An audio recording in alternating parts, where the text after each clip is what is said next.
विवाद में पुलिस की भूमिका नगण्य है, बल्कि हम शून्य कहेंगे। पुलिस को मात्र इतनी शक्ति है कि वो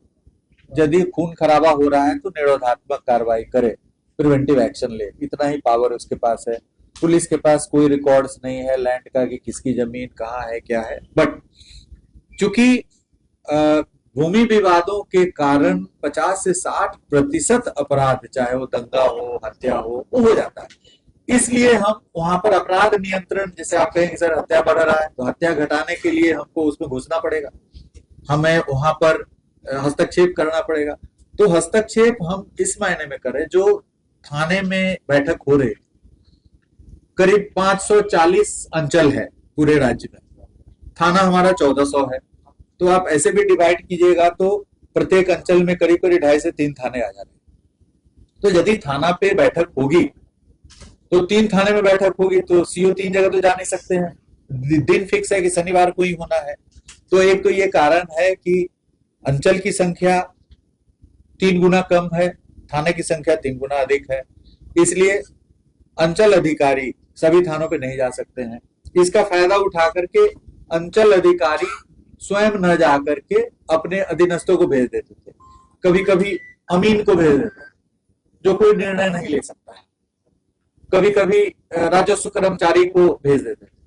तो इसको, इस प्रथा को समाप्त करने के लिए मैंने इस व्यवस्था को और प्रभावकारी बनाने के लिए यह निर्णय, उच्च स्तरीय निर्णय हुआ, चीफ सेक्रेटरी साहब की अध्यक्षता में बैठक हुई, हुआ कि ये शनिवारी बैठक अंचल में हो, और अंचल में सभी थाने जाएंगे, सभी थाना प्रभारी स्वयं उपस्थित रहेंगे, और थाना प्रभारी दूसरे को नहीं भेज सकते। शनिवार को अंचल में जो बैठक होगी तो थाना प्रभारी सभी, चूंकि अंचल एक है, ऐसा कोई भी अंचल नहीं है जिसमें थाना प्रभारी ना हो, बल्कि 2-3 इस प्रकार से है, तो वहां पे जाएंगे। अब दूसरी बात, इसमें ये दिक्कत ये हो रही थी कि थाना के पास किसी प्रकार का राजस्व अभिलेख नहीं, कुछ भी नहीं है, नथिंग। तो जब कोई अभिलेख नहीं है तो आप क्या देख सकते हैं, आप क्या चीज का बैठक कीजिए। अंचल में सभी प्रकार के राजस्व अभिलेख है, अंचल चाहे तो अपनी पूरे कर्मचारी को बुला सकता है, अमीन को बुला सकता है, रेवेन्यू इंस्पेक्टर को बुला सकता है, तो वो अपने सभी पूरे के पूरे पदाधिकारियों को शनिवार को अंचल में रख सकता है। और थाना भी, वहां तीनों थाना, 2 थाना जो भी है, एक थाना है, वहां पे चले जाएंगे। तो वहां पर जो भूमि विवाद के संबंध में जो निर्णय लिया जाएगा और जो सहूलियत होगी वो थाना पे नहीं हो सकती है। इसलिए मैंने पिछले वर्ष कई बार बैठकें की, राज्य सरकार के संज्ञान में लाया, और उसके बाद राजस्व विभाग के द्वारा यह आदेश निर्गत हुआ कि यह बैठक अब अंचल कार्यालय में होगी, और उसमें यह भी है कि अंचल के सभी पदाधिकारी उपस्थित रहेंगे, और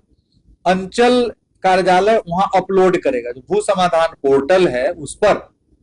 जैसे पुलिस को क्या उस पर लिखना है जमीन विवाद के सामने में, तो उसका जो मजमून है उसको भी तैयार करने में दिक्कत होती थी, क्योंकि वो समझ में नहीं आता है उसको कि क्या मामला है। तो अंचल जब अपलोड करेगा भू समाधान पोर्टल पे कि उन्होंने क्या निर्णय लिया, क्या देखा, तो वो ऑर्डर भी जो उस पर अपलोड होगा वो लीगल तरीके से सही होगा। तो इन सभी चीजों को दृष्टिगत रखते हुए जमीन विवाद के संबंध में जो कार्रवाई करनी है उसका स्थल थाना से अंचल में गया। वहां पर पुलिस इसलिए वहां पे रहती है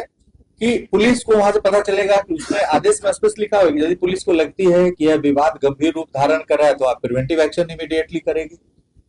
सीओ यदि वहां पे जाएंगे, तो आप देख रहे हैं कि जब पुलिस का छोटा दल भी जा रहा है तो जमीन विवाद के मामले में वहां पे हिंसक झड़प हो जाती है, तो सीओ अकेले वहां नहीं जा सकते। हम लोगों ने आदेश दिया कि यदि लगता है कि स्थल निरीक्षण करना है तो सीओ और एसएचओ साथ में जाएंगे, एसएचओ अकेले नहीं जाएंगे किसी भी विवादित स्थल पे, वो आदेश में स्पष्ट रूप से लिखा गया। तो यह जो व्यवस्था है, जमीन की व्यवस्था है, उसमें पुलिस को किसी भी प्रकार का निर्णय लेने की शक्ति नहीं है कि जमीन किसका है, कौन इंक्रोच कर रहा है, बाउंड्री बनेगा नहीं बनेगा, ये राजस्व विभाग का निर्णय है। इसलिए सर अभी आपने वाला गैंग जो पकड़ाया है, पूरे बिहार में इसको अभी आप जैसे देखे होंगे कि भू माफियाओं को चिन्हित करने के लिए कार्रवाई करे, जैसे बहुत सारे जो हमारे प्रस्ताव 107 में गए भू माफियाओं के संबंध में है, और भू माफियाओं को चिन्हित करके हम लोग कार्रवाई कर रहे हैं। अभी कल ही हम एक नालंदा को भेजे हैं कि कोई भूमाफिया है, 40-50 प्लॉट गड़बड़ करके किया हुआ है। अब इसमें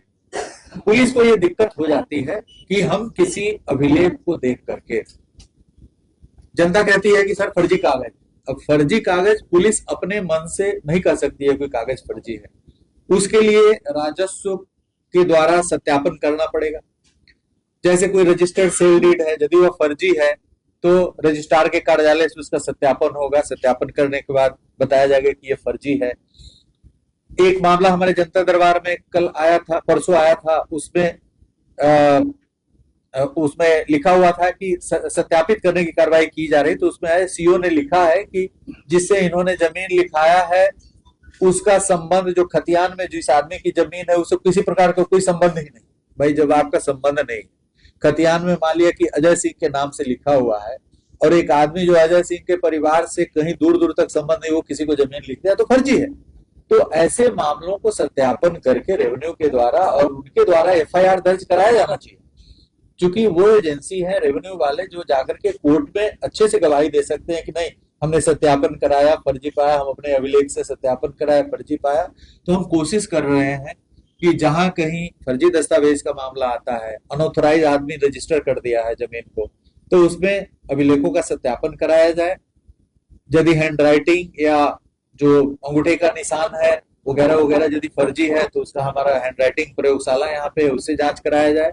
और एफआईआर दर्ज हो। प्रतिदिन जनता दरबार में इस तरह के 4-5 मामलों में हम लोग एफआईआर दर्ज करने का आदेश देते हैं। तो ये कानूनी कार्रवाई, जाली कागजात जहां यूज हो रहा है, अब जैसे सीओ के यहाँ बैठक हो रहा है, वहां थाना प्रभारी को लगेगा कि जाली कागजात के आधार पे इसने या इसके विपक्षी ने जमीन हड़पने की कोशिश किया है, वो थाना पे लौट करके एफआईआर दर्ज करेगा। तो हमारी भूमिका जमीन विवाद में हिंसक झड़प को रोकने, निरोधात्मक कार्रवाई करने, यदि पूरे सत्यापन के क्रम में आ रहा है कि जाली कागजात का प्रयोग हुआ तो उस पर एफआईआर दर्ज करने, कॉग्निजेबल ऑफेंस दर्ज करने, इस प्रकार की भूमिका है।